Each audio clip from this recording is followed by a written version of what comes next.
Welcome back to Grandmasters for the Asia Pacific region. We're almost done here for Asia Pacific before we send you over to Europe for our next set of matches for the day, where we have another caster shake-up, similar to Hunter Ace joining me here. I believe it's Lorinda and Gallon, I think, casting EU.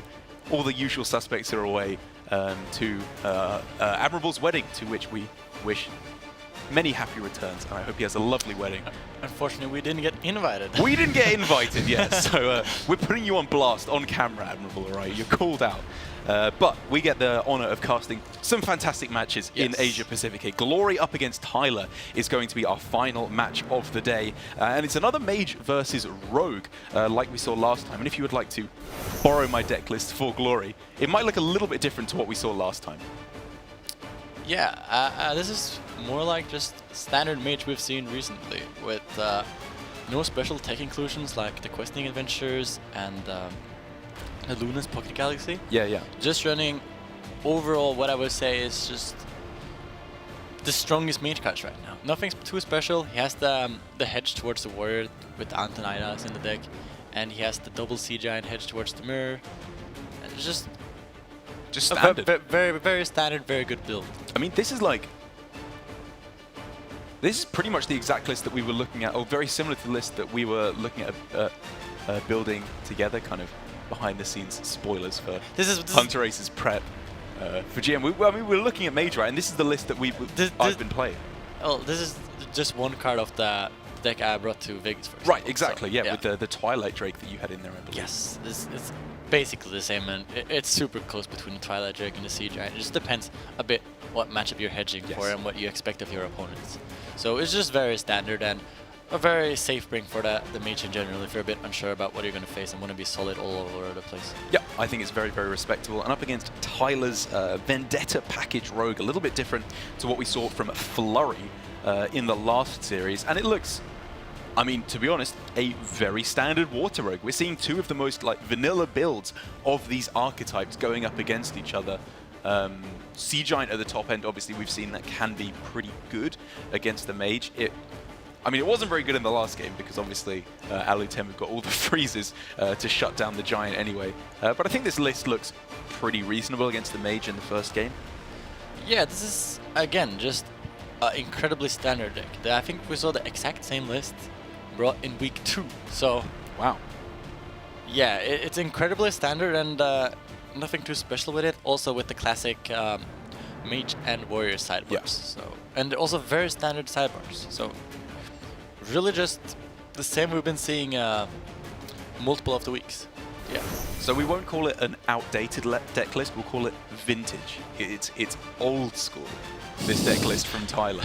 It's not really old school, but it's what we've been seeing the previous weeks. And we see that both players still like the decks.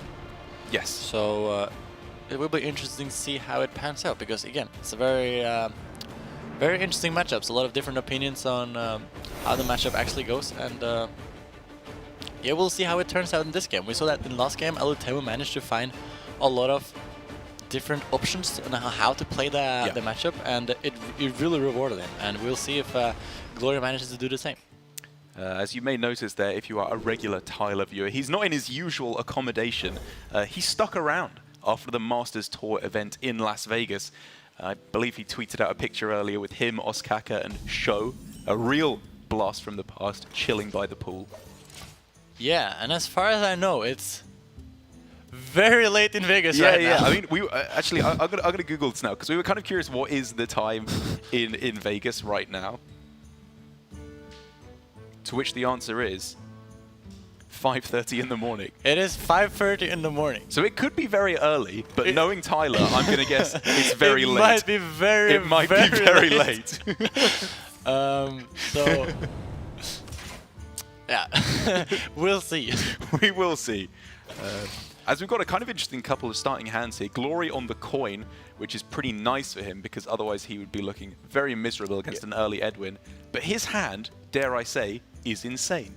This is what I like to call fire, this hand. And yeah, it's really good. And I think that he has a decision here to make, how he wants to play out the hand. And I would have probably done exactly the same. He's just going to slow play it a bit. Tyler having all the backstabs and the SIs and such and the Vendetta, he actually has a lot of answers to the Sorcerer Apprentice. So just slow playing a bit is very nice. Luna, not bad. Very good. Pretty good there. It's a 3-mana 2/4 at the very least, but I mean, Vendetta probably doesn't slide over because he draws another card. But either way, this could be pretty good. Oh, and he's deciding to go off already. Yeah, basically what it does there is just filling his hand. And then potentially the next turn he can play the Giant. Oh, this is going to be a lot of very cheap. I wasn't able to think about this play too much. He played it too quick. I mean, it's reasonable, right? Even if it's not like the absolute optimal way to play it, this is a very powerful turn he's done. There's a very strong idea here. It was just, you just did it very quick, so I wasn't able to think about how bad it is to just not do it. Like, should he have gone for the AI this turn and then more explosion next turn? Maybe, yeah. That's what he could have done, right? I mean, he got extremely punished by Tyler having the... He did. Like, very punished. Because now, what Tyler... Like, this was the absolute nightmare. Basically, what Tyler did now is just generate a tempo of your opponent's tempo, which is something you can do with the backstabs. So, I think it was a pretty close turn, and it's a very reasonable decision to make from Glory. I wouldn't have done that fast. But like, it's difficult because obviously when we're saying he got punished for this play, that doesn't mean he made the wrong play. It just means in this instance it didn't work out. But it was, I think, more likely for him, if he'd just played the AI on that turn, he's met with Hench Clan Burglar on turn 4, which then is just more pressure on the board, more things he has to fight back against. So I think him going for it there was very reasonable because it did arguably shut down the Hench Clan Burglar. Yeah, it was way better against the non-reactive hands from Tyler. It was insanely good. It was just specifically versus the backstabs and the really just backstabs. It was just backstabs and everything. I don't think it was anything that was not backstabs. I think Edwin wasn't necessarily the bad thing. I think just the backstabs was the problem there. And one backstab kind of enabled a lot of good plays for Tyler there. So it was pretty sad to see that. Glory left in a pretty tricky situation where, I mean, we could just see another Mountain Giant, which is probably what he's leaning towards, but throwing down the second one without a Conjurer's Calling always feels pretty sad as the Mage, especially when it can just die on board if it needs to. Yeah. Probably has to do it though. Yeah, the spells he picked up were all very poor. Very bad. Interesting scenario is that if Tyler decides to tank another Mountain Giant now, Glory could go into Freeze Mage mode and set up this 4-turn Pyroblast Lethal. That's true. I mean, even just attack, freeze, attack is like, that gets pretty close to lethal. It's not a very... it's okay. You can play that Feral, like... but then you get a new card, so it's not that good. Oh, the backstab. It's insane. Draws a card, gets the Giant closer to dying. 0 mana. That seems pretty good. 0 mana, deal 2 damage, draw a card. I'd play that. Behold the tools of draw creation. Miscreant. That draws more cards. Okay, this is actually insane. This Luna was ridiculous. And draw Kobold Lackeys that can kill the Giant. Oh, you just want to draw more cards. Is he not going for that? Behold that felt pretty good, right? of creation. I mean, if he's happy, trading there. Yeah, I think he's happy trading it when you're just slow playing it. Now Glory doesn't have any Giants anymore, so... The Shark into Kobold Lackey with the Shadow Step is potentially 12 burst damage as well that Tyler can throw down. I think this is a super opposition now for Glory. All his threats are gone and... Like, every card in his hand is bad. Nothing does anything here, right? What to do? I mean, I'm not saying they're bad cards, but they're not good right now. They're bad in this situation without him having any pressure on board. That was not a spicy take of Derek Brown saying that Sorcerer's Apprentice is a bad card. Tyler was pretty fortunate getting this Luna this game, though. That was insane. It was actually so good. Just drew a billion cards. That was pretty fortunate for him, but at the same time, he managed to do it pretty well there. Yeah. And I mean, I've got to say as well, it's just a struggle now for Glory. I'm not even convinced that Tyler made the right play there of not going for the double Kobold Lackey, because like he traded off the Edwin, which is like a lot of damage that he wants to keep attacking with, but I don't know. It works out really well for him either way. It might be that he wants to play around a potential Sea Giant play. Yes, that's true. That's true. as felt like when he maybe lost to there. Yeah. Good point. Because that is like 3 Sea Giant plus Nova into Conch plus Nova. It's like a potential counter push. Yeah, yeah. And if he's not able to play Sea Giant, or he was able to play Sea Giant, but he couldn't play it with the Nova. Which is still a possibility for Glory, which is why we will very potentially see Tyler stick at 5 minions. Because that locks out Sea Giant plus Frost Nova. But he's not afraid of it, it would seem. Which is reasonable. It's like it's a pretty fringe Well, thing to he play could around. still deal with it with the Spirit of the Shark, Kovalaki. Oh, that's true. Well, he wouldn't have board space now, right? Yes, he could Shadow Step. Oh, one of Shadow his Step it. minions. Yeah, yeah. That's fair enough. Oh, he could technically deal with it, so it's fine. What to do? What to do? I will show you fear.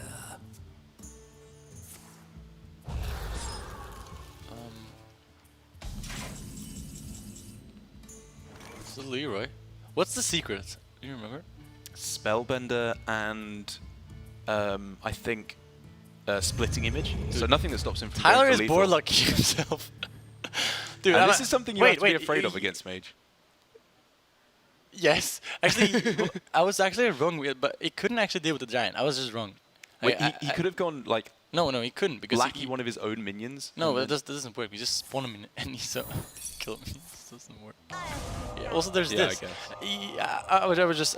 Sorry, that's my bad. I was just not looking at the situation good enough. But yeah, he's basically just board locking himself quite a bit here. It's just. It's scary. I mean, like, I think he just loses now. I think he just lost. how? What does He Glory can't do anything. What does Glory do? I mean, he just wins in the next couple turns, right? How does Glory kill No, him? yes, no, he's just dead. Sorcerer Apprentice, Frost Nova, Banana Buffoon. He's actually, yeah, he's just dead. He just lost. So was that a throw by Tyler? What could he have done differently if he hadn't played the Sea Giant? I think that his general approach, he was in such a good position. There was no more giants. Yeah. No nothing. I think what he should have done was that he should have just not played all of these one drops. Right. I think that was just unnecessary. He had the Cyrus Cone in his hand. He had the Spirit of the Shark in his hand. He was super ahead. He had a ton of burst damage as well. Yes. And now he just gets Borlocked out of the game.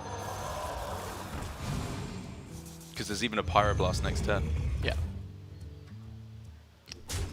Yeah. So what should Tyler have done differently? Was it just playing the one drops then that lost him this game? Is that the potential way he loses it? I think so. I think he just was in perfect position and he should have just valued his board space. I mean, he can do literally nothing except for equipping this. I don't know. Oh no, he can bounce a minion back. Okay, bounce minion back like this. Okay, that's pretty smart. Could he actually survive then? He can kill off the Apprentice, which stops the Pyroblast next turn, which means he is Alive? alive at 1 after Banana Buffoon. I think. Okay, that's pretty good of him to spot that though. He's still board locked though. I'm actually just a bit confused this game. I don't know what's happening. From Glory's perspective, how do you maximize your odds? Well, he just goes Blitz, right? He's just one off lethal there, by the way. He is one off lethal. Actually, he needs to be a little bit careful, right? Because if he blizzards, that frees up board space. That does free up board space, yeah. Yeah, frees up board space. And he could potentially die to Sarexcan into Leroy and also Leroy. Or a shadow, like or Leroy, a shadows that. Wait, Leroy double Kobold like is what is really the secret close. again? I think it's splitting image. I wonder. Yeah, it's splitting image. You're correct. So shadows that would be lethal. He never has lethal hit. Glory has no way to get lethal, right? Well, he technically he could conch calling into strike, Time runs out on which me. will be lethal. Fair enough. Bluegill Warriors, Corcoran Elites. Oh, he goes for it. Is that My really lethal? hand is too. Oh, he gets the Oh. taunt. Yeah, that's That's got to be game. it's interesting that he decides That's to go for huge. that. The research project before the Blizzard though. was that good? My hand is too full. I'm not sure. To be honest, I'm too much focusing on Tyler's face right now, which is Yeah, a I didn't see premium meme right there waiting to happen. Looks like Tyler is He's making a house. He's and very hiding in it. confused about how this game went wrong. It was in a prime position, and then things just went wrong. I mean, that's what I was talking about, right? Because even though when I was mentioning when he played the Witchy Lackey, it played into Sea Giant Frost Nova, it wasn't only that. It was the board locking, right, which really messed him up there. Yeah, and from Tyler's perspective there, he was in such a good position. He just had to play around the worst case scenario. Just get his high value threats out with the Spear of the Shark, right? Clan Burglar, or just keeping Edwin alive, right? Like by trading the Edwin instead of just playing out the lackeys, he had no high damage minions on board. Choose soon. I guess if he played the lackeys, that also went wider on the board. Anyway, so that was a little. There bit was a closer. lot of things that happened this game, Derek, and I cannot say that I'm very confident about like anything that was. But I think that in general, just versus this Mage deck and like the the entire board locking thing is just a super scary really factor, important. especially when you're in super good position. You played double Giant. He didn't have any way besides Sea Giant to get counter pressure or the Frost Novas. So just wasting your board spaces could be super punishing a lot of the time. It's interesting, and I don't know. I would have to look back at the game to see exactly what is the correct answer, but I don't know. It's really tough. It was a very good position, and he suddenly was board locked, and his opponent just did whatever. And that's one of the like the underrated but still very important aspects of Hearthstone is locking out a favorable game, right? Because winning in the early game or pulling yourself back in an unfavorable game is like more obvious that you've done something good. But when you kind of lose, put yourself in a less good position when you're miles ahead, that's something that's still super important to make sure you're up at the high win percentages. Yes, for sure. And yeah, I don't know. It was an interesting game for sure. I'm just confused. Yeah. So I have no clue how Mage got that win. So we'll go up to game 2 then. You think that players will sideboard? We see that it's kind of the same idea of sideboards this time around. Glory with the half-amp Scavenger sideboard, and Tyler with the same time of sideboard, but Fairy Dragons instead of the Hench Clown folks. And also, he didn't cut the SIs and the backsteps. So, okay.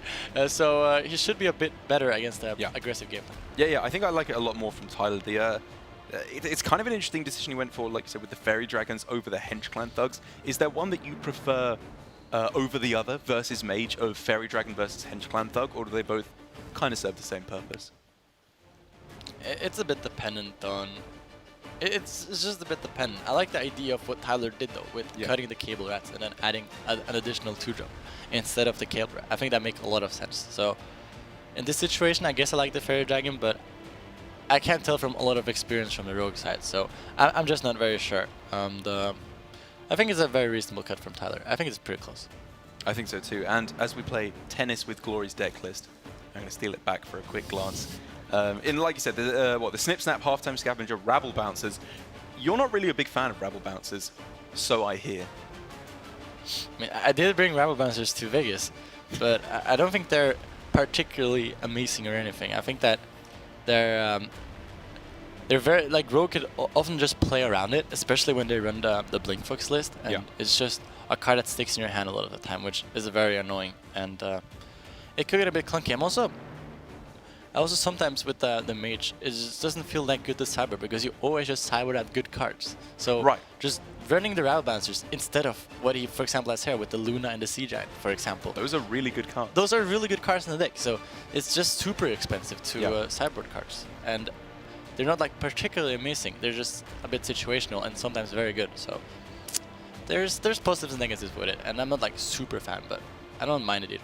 I mean, we saw how good Luna is not only for Mage, but also for the Rogue. On the other side for Tyler, the Luna was insane there, as we did just get confirmation that they are switching over to the decks that we expected. The anti-Mage is being played by Tyler up against the Mage. The anti-Rogue is being played by Glory up against the Rogue. It makes a lot of sense. As we've been talking about here, we've got them ready now. The Snip Snap, Halftime Scavenger, and Rabble Bouncer for Glory. I mean, those all make sense. It really is just the cards he's taking out that are some question marks for me. Like, why isn't he taking out Frost Nova. Like, isn't Frost Nova a slightly less good card against Rogue, or is it still just good? I mean, I guess we saw how good it was there. It's pretty good versus Rogue, I would say. It's just Frost Nova is just a super good card against deck that wants to go wide, and together with the Giants and there's a lot of potential combo turns in general. Just having a big turn and then your opponent just not respecting the trait, and then you just Nova them. Yeah. It kind of just locks out the game. I just think it's a super strong card in general. So I don't like cutting the Novas, but I don't really like cutting a lot of the cards that we are cutting either. So, but there's just the deck is just so many good cards. It's too good. It's too good. It's just, you want everything. I want everything. Yeah.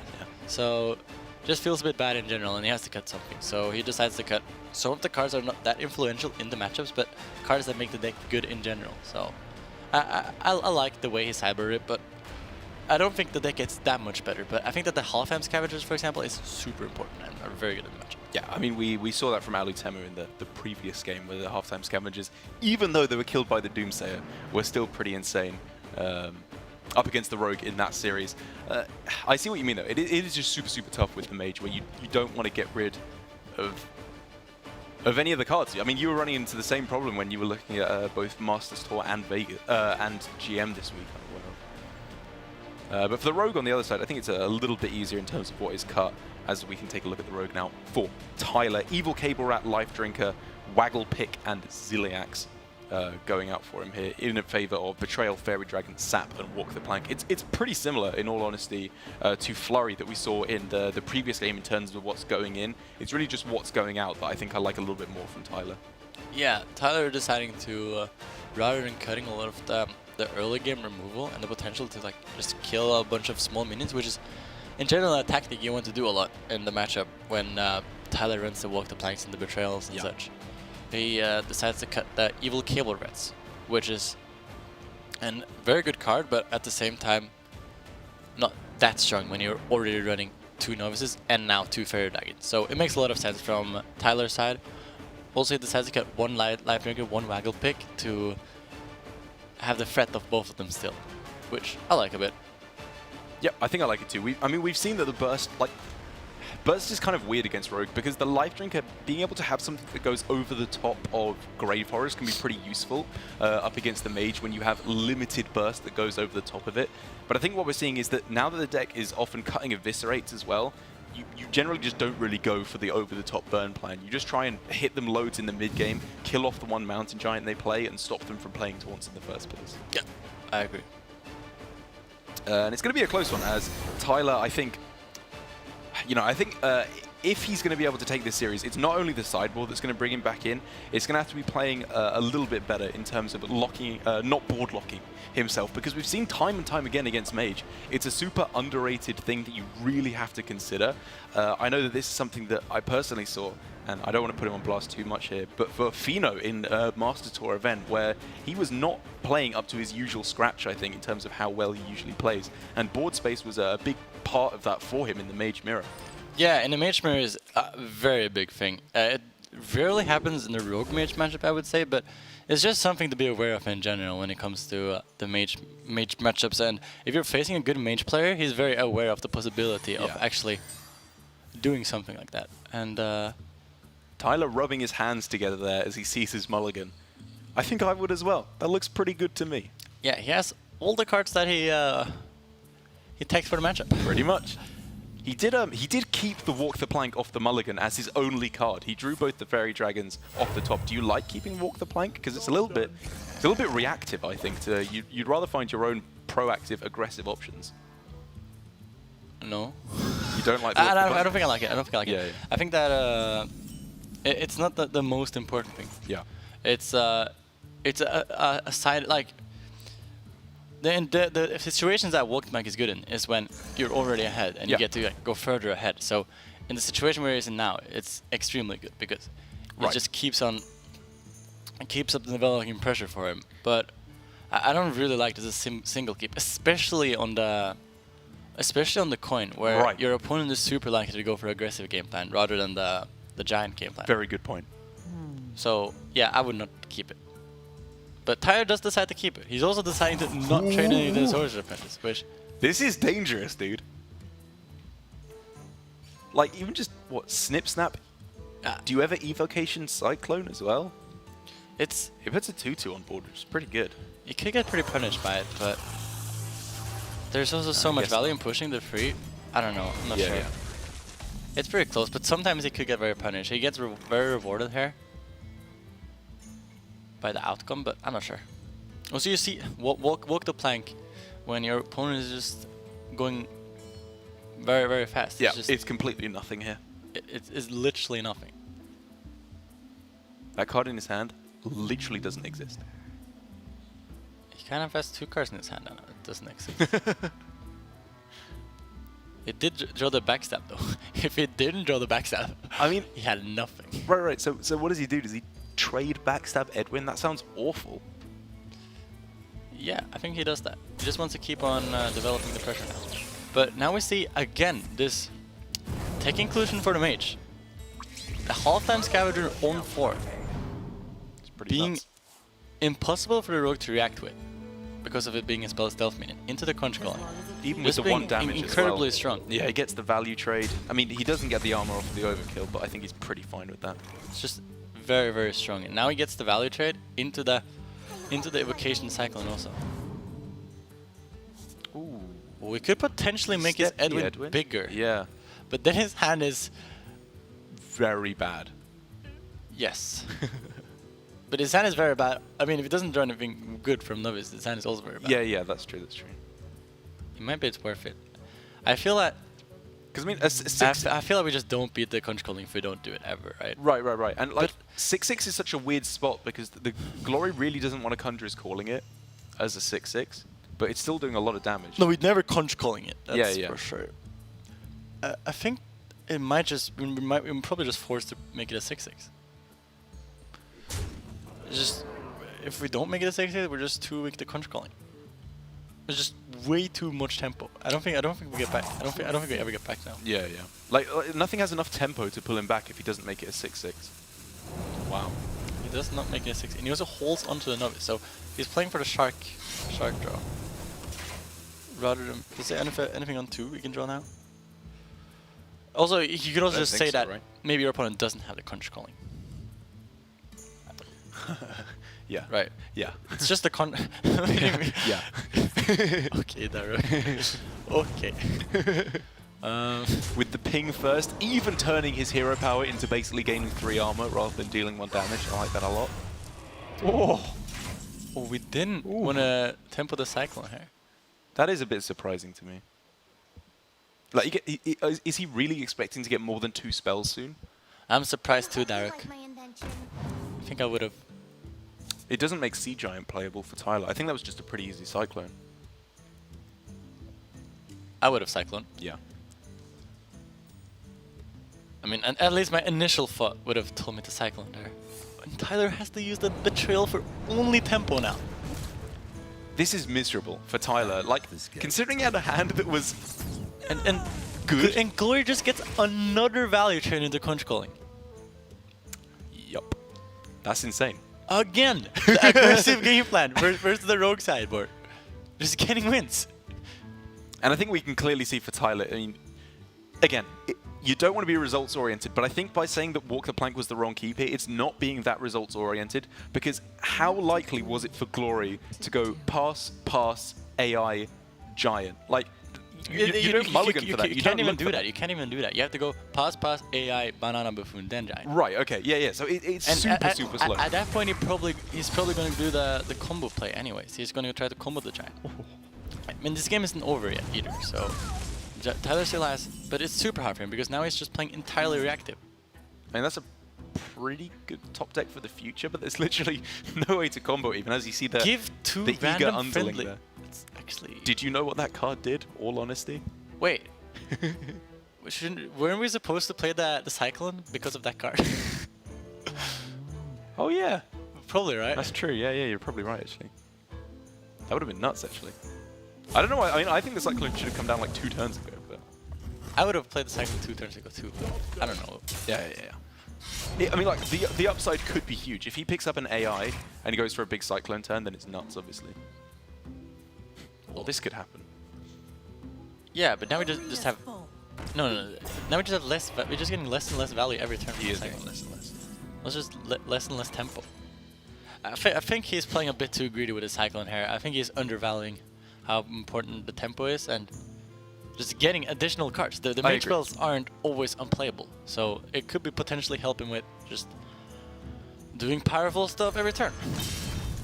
Tyler with a pretty miserable situation where he has to just tank the 4 into the Rabble Bouncer, and he knows that the Eager Underling is there waiting to buff with a sweet trade into the yeah, and now I expect into the Miscreant. now Glory even gets the full value of the whatever the form on that card is called.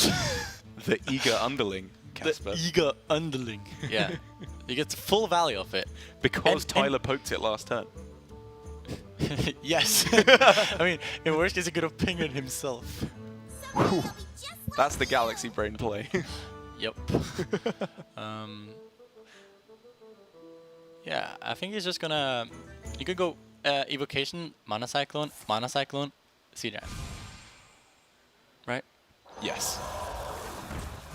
That looks pretty good to me. I mean, only getting 1 spell off each is pretty sad, obviously, but the Giant's too important, right? Like, what is Glory expecting to happen? Like, 2 spells is the maximum he gets from here on in, right? Like, maybe with a Ray of Frost off the top, he can get 3.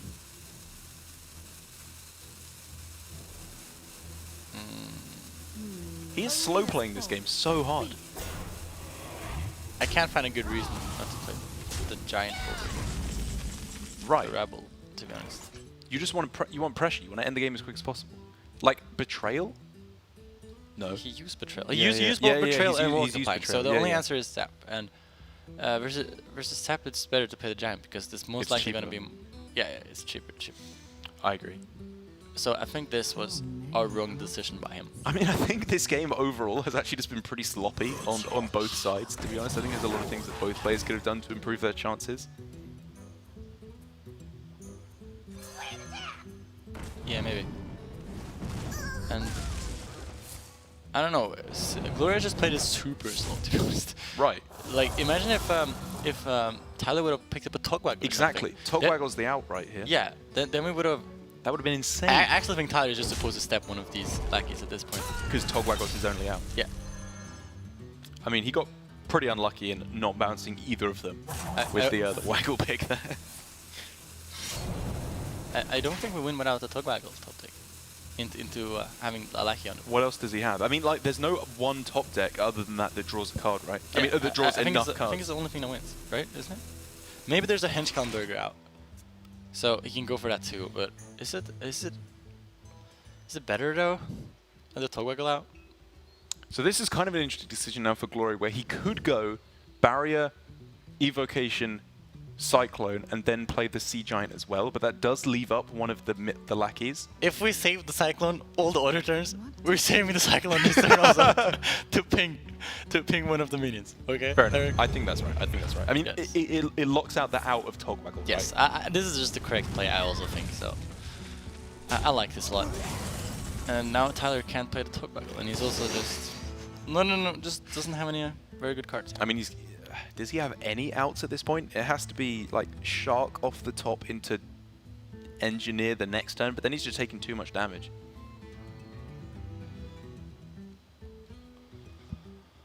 Yeah. Very bad position for Tyler here. It's looking like Glorious slow game plan is panning out, but he didn't really have a slow game plan from the beginning. He just got ahead, played it super fast in the beginning, and just took some risk there, and he just kind of slow pitted in towards the end, which I think was slightly suboptimal, because I think that he left himself a bit vulnerable to a potential Togwaggle and a comeback from Tyler like that. I don't think there was too much negative things about just fast playing the Cyclone a bit more and just getting an additional threat and some additional spells in your hand. But what Glory did also works out. So I think Tyler is trying to figure out how that went. I mean, what is the outright? Like, looking at his deck, it has to be off Henchclan Burglar, I think, at this point. Yes. Like, Burglar is his only out, and I'm not even sure what he could hit. I'm not even sure. Twisting Nether or something like that's too slow. Yeah, he's potentially he get like a. He needs to kill the giant next turn, is what he's realizing or saying here. That As was a we see very good Glory's job. plan coming together. The 4-spell Cyclone Casper. This is what he's been working towards. Yeah. And Ooh. the 4th spell being the big spell. He saw the lines, dude. He saw the lines. Yeah. And Oh, okay. Tyler could potentially go for a Leroy into Miscreant, but he, as you can see on his facial expressions, he's kind of giving up. There's supposed to just still also no, there's not a still splitting unit. No, this is the last game, but yeah, this is a barrier, and yeah, it doesn't even get anything here. Yeah. Could he potentially get something? Nothing that can save him there. I don't even think. Yeah, I mean, Armor Smith maybe, but I think even then it wasn't enough armor to save him.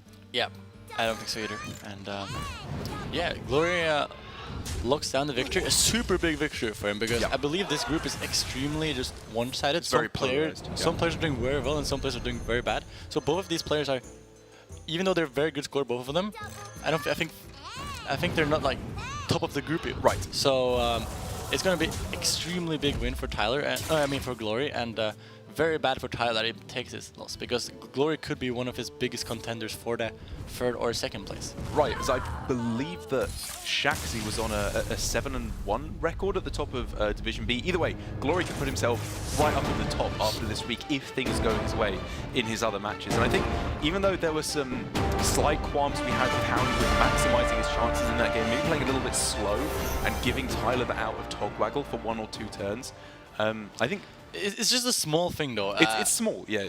I'm not even sure. He had an idea behind the saving Cyclone, of course. I just think that personally I would have liked to see it play because I felt that the tempo and the potential space he could have gotten mattered more, and it just felt like he was just holding on to 2 cards the entire game for not very much value, and the tempo just mattered more in the specific situations. And I think he got everything like in general game plan very good, but yeah. I think overall it showed good understanding there from Glory because he was up against a double Fairy Dragon starting hand from Tyler, and he was just by going the Sorcerer's Apprentice on 2 and then just curving out, he dealt with them pretty beautifully over those turns. There was little that Tyler could have done.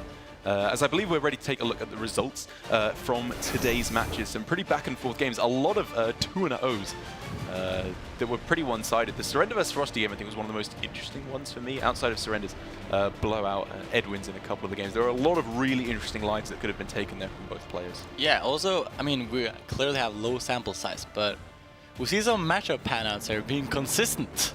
We have the Rogue defeating the Hunter twice, and we have the Mage defeating the Rogue twice, so it's what we expected, kind of, but... So what we can deduce here is that Mage is literally 100% versus Rogue. Literally. Basically. That is just facts now. I mean, it is in all seriousness, it's a real point of contention as to whether Mage or Rogue is favored, and there's a lot of very strong arguments on either side.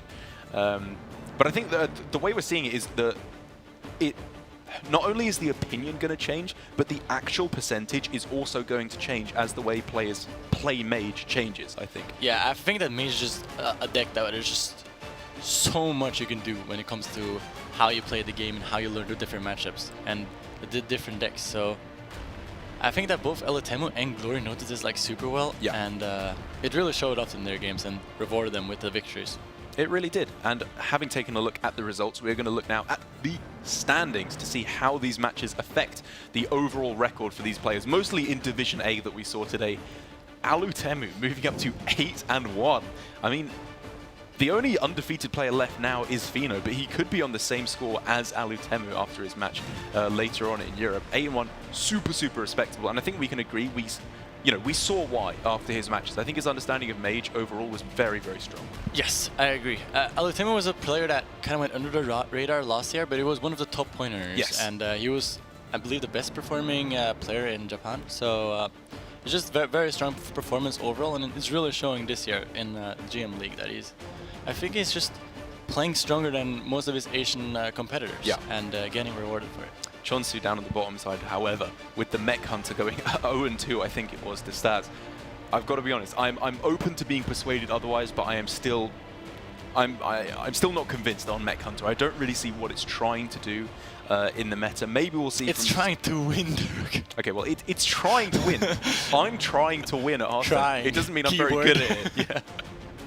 We'll see. Perhaps it will change. Maybe it's just who knows? Like you say, even with the matches we've seen in GM over this whole thing, it's still a relatively small sample size. Yes. If you, for example, compare it to Vegas, Vegas was 10 times more sample size than entire GM overall. So we still have a lot. We don't really have a lot of matchup data here. And I know a lot of the players are practicing a ton and playing the matchups way more than they actually play them in GM, right? And getting totally different views than you necessarily get from just watching GM, where you just have seeing the matchup twice every time. And a lot of things can happen when it's only 2 games. And sometimes that factors in a lot. And you can see that people just disagree on matchups and stuff because people have different preparation. And it's just very volatile. And with low sample size, stuff like that can happen.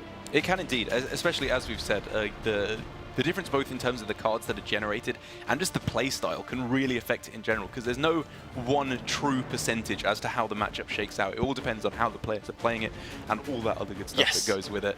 But with that done, it means we're pretty much done for today. A lot of Division A matches today we got to see right up at the top, Alitemi, right down at the bottom, Chonsu, and everyone in the middle as well. Tomorrow, we're mostly going to be taking a look at Division B. Players like Blood Trail, Samuel Sao, Patra, and Dawn we're going to be taking a good look at. There you go, buddy. Have a peep at that.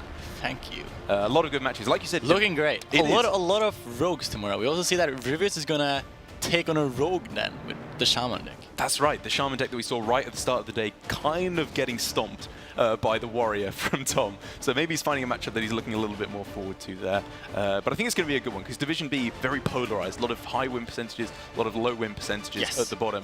So I think this could be the start of players in the middle really go up to the top and in contention for playoffs with those players in the middle like Blood We're getting Trail. closer and closer to finish now. So getting the Ws are just crucial if you want the top 3 playoff spot, which is the only thing that people care about here. It's no relegations and top 3 playoffs is basically everything. That's what you're playing for, which means we are done here. We're going to send you over to Europe now. I want to thank you, Casper, for joining me for the first day on the casting desk. Do you have any closing thoughts? It was a pleasure casting with Derek Brown, and I'll can't wait for tomorrow. I cannot wait for tomorrow either. It's been a great day today. Can't wait for more. There'll be plenty more APAC tomorrow. But first of all, we're going to go to Europe and find out what happens there. After this break, they will be right here. Thanks for watching.